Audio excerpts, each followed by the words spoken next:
Hola, ¿qué tal? Necesito un corto de pelo. MR2 jobs again, and I've got a special treat coming for the MR2 today. I've bought something which probably shouldn't have bought, but I've got something special coming for the MR2. We're going to go pick it up in an hour or so. We've got a couple of jobs to do first. Firstly, the first job that I'm going to be doing is removing the shift link cables. So the shifter linkages, basically.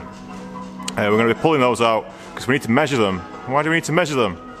Well, I want to put my hybrid racing shifter in this car, and yeah, we need to make sure the cable lengths are going to work from the DC5 cables that I've got. So yeah, I need to, if not, then obviously I'm going to have to get some custom cables made. But at the minute, the Toyota's got the OEM MR2 shifter, and then it's got like a little adapter on the gearbox side. Right, so yeah, let's go on with this, and then we'll go up to Darlington, go and see Gav, because I'm buying this special thing off Gav. It's it should make a fucking right difference to the car, so you know, I'll not say too much yet. Let's get this sorted out, and then we'll go up. Right. Oh. There's my shifter, look. Now, the thing with this shifter is, I know the lighting's not, it's so dark. I could take the roof off, but I'm not going to. In fact, that might make my life a lot easier. We'll see how we get on with the roof on. But yeah, the shifter's not bad, but it's just, like, it's just not, I don't know, man. It's usable. The thing is with this shifter, it's usable, right? And there's nothing wrong with it, but it's just not very confidence inspiring. So whilst we've got the hybrid racing shifter from the DC2, we may as well stick it in here. You know, the shifters, if anyone seen any oddboards, you see the shifter just looks a bit off, doesn't it? And it doesn't feel so bad when you're driving. You don't really notice it, but you know, there's definitely room for improvement. While we've got the bits, let's do it, eh? But first off, let's get this fucking, look at that, it's not even attached. I've not taken any bolts out, but that's just how it was when I got the car. Okay, this shouldn't be too hard.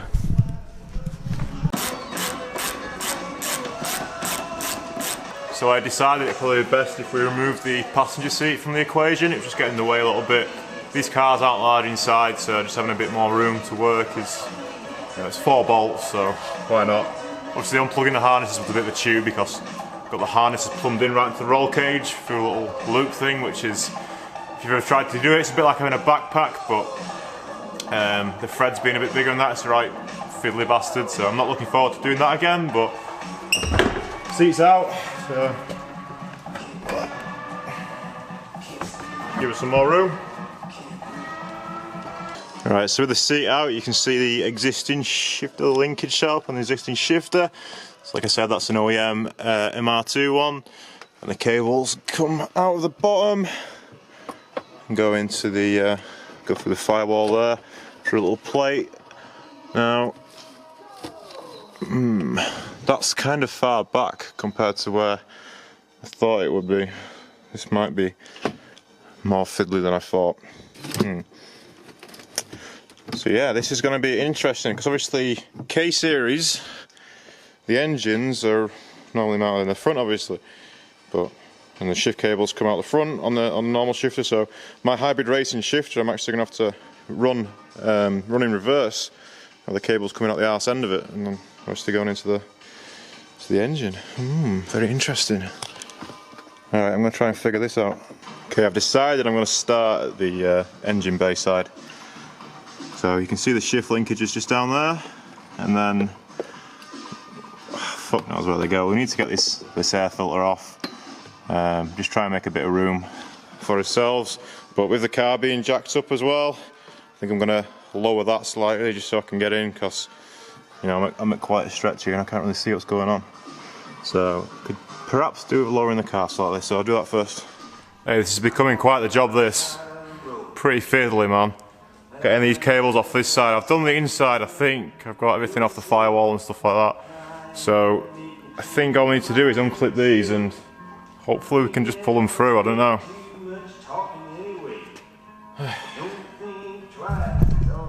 If you look down here, try and give you a little view on what I'm doing. So you can see here, Now this one was just like, had a little circlip on it and it popped right off the linkage, this one. But this side had a little nut on the end and then it wouldn't pop off, and I've just realised now there's a little circlip on it. But it's really awkward to get to. I could really do with some circlips with like bent ends on them. Because, yeah, that's not going to work, is it? I just lost about half an hour on that circlip. I didn't have any pliers that bend round. I didn't have any bendy circlip pliers, I just had these ones, which to be fair are a bit big anyway. So in the end I just got a bit savage and had to rip it out with a flathead screwdriver, and then it pinged off, but managed to find it. So obviously there's a bit of time spent there finding it as well, but I've got the circlip. Didn't have the right tools for the job there. It's wasted half an hour. Right, this is a bit silly, I just want to share it with you. On the gearbox and the K20, when the cables come in, they go into a bracket, and got these little clips here, these little metal clips. So the cable goes through there, this goes into a bracket onto the gearbox, locks everything in place. That's fine, you know, it's good. Works, cheap, little clip, fine. Never had an issue with any of these on any Hondas. Toyota, on the MR2, they're doing things a bit differently. Right, I've just got one of those screws off that I was telling you about, just to show you how small it is. Remember how far I am here, right? I'm all the way in like that. And this is the screw that I've been undoing. Can you see? Let's try and get that focused. Apologies for me dirty hands, but look, it's not even, it's about the same size as my nail, the screw is. And then the hex on the end of it, I couldn't get a socket onto it, I just put my finger over the end of it and managed to hold it. But look, it's tiny. Someone's taking the piss putting stuff like that on so far into the engine bay. Okay, we have problems. Yeah.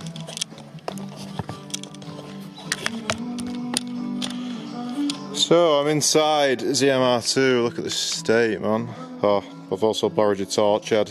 Yeah, mine weren't charged. Okay, inside, let's go.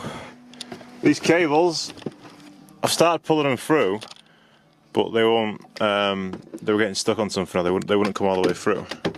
So if we look through there, this is like through to the engine bay, yeah?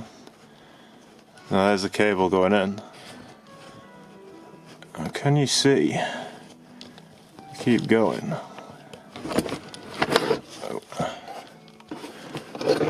Bear with me, this is some next level vlogging this. Really are really trying to get the action. Right, I can't show you. Right, the problem is, now the cables go through there, and then around here, where this dynamite stuff is, on the other side of that, there's two little brackets where they slip through. They look a bit like these ones. See where they've got this like collar around it, and the cable goes through it. So they're bolted to the underside of the car, just like underneath here somewhere. And in the way of that is the fuel tank.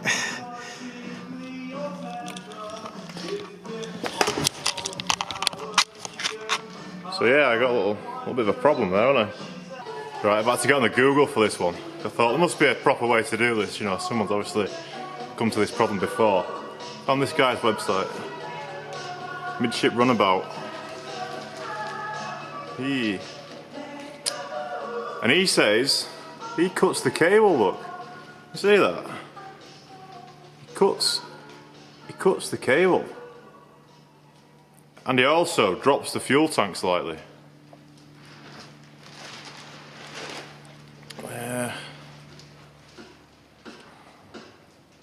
Okay, as you may or may not be able to tell, this is taking a little bit longer than what I thought it might do. So I need to pause where we're at now, so we need to go and get the thing that I mentioned earlier, otherwise we're not going to be able to get it today. And I want to get it today because I've been putting it off for a few days and I've already said I'd go one day, I didn't turn up, so today we need to go and get this thing. I think I'm going to drop the fuel tank. I've just been having a look underneath now, and you know, you can just drop it a little bit and feed them through, but I don't really want to cut the cables, so I think I'm just going to drop it. And you know, there's going to be a lot of things happening. Well, maybe not a lot, maybe not a lot of things happening to this car. There's going to be quite a few things happening to this car. So taking the fuel tank off is not really a massive. It's not really a massive job. It doesn't look like a massive job anyway. So we'll probably just do that. But for today, that's enough for today. We'll continue this probably tomorrow. Let's go and get my my thing. Yeah.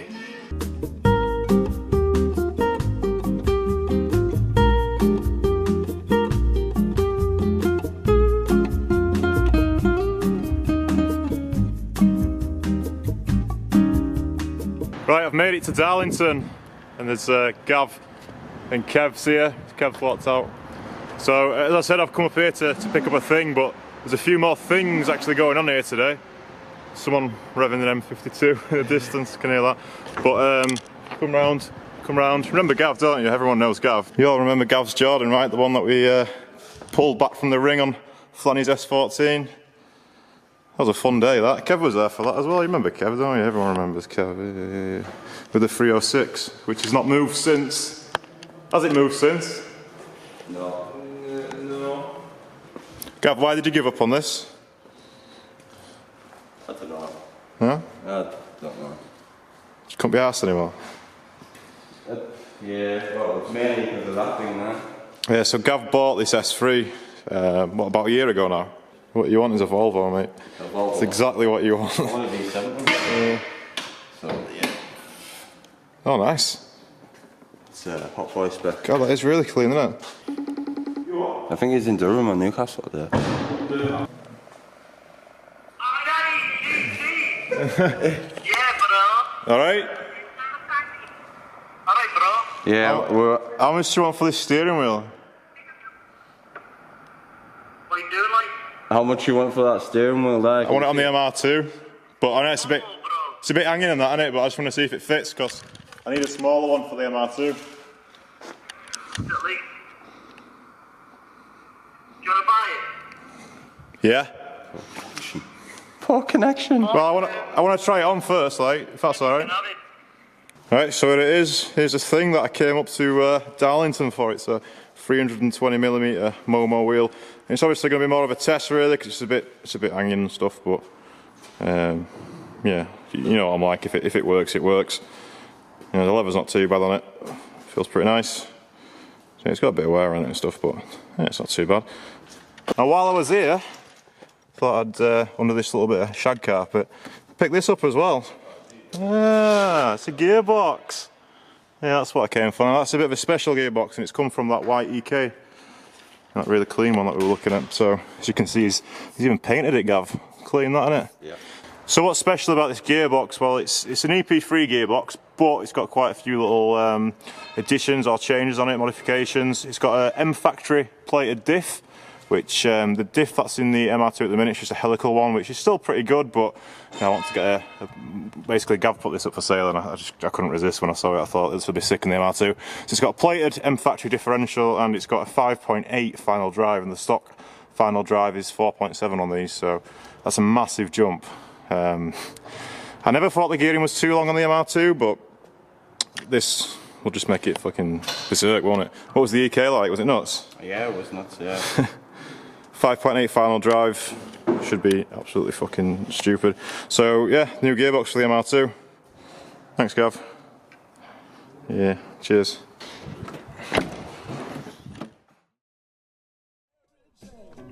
Right guys, so I've got a new gearbox for my MR2, and yeah, I just thought I'd expand on that a little bit.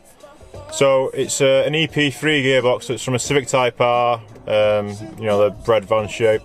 If you don't know what an EP3 is, then you probably should watch a different channel. Go on. So yeah, it's a box from that. It's got a 5.84, I think, is the exact, I can't remember what the exact number is, but 5.8 final drive, so that's a massive jump from the stock final drive, which is 4.7. Just turn that on a little bit. So yeah, it's a massive jump from the stock 4.7. Also in there we've got carbon synchro, M factory carbon synchros, Gav said. and yeah, so the differentials and M factory, it's a plated clutch type LSD.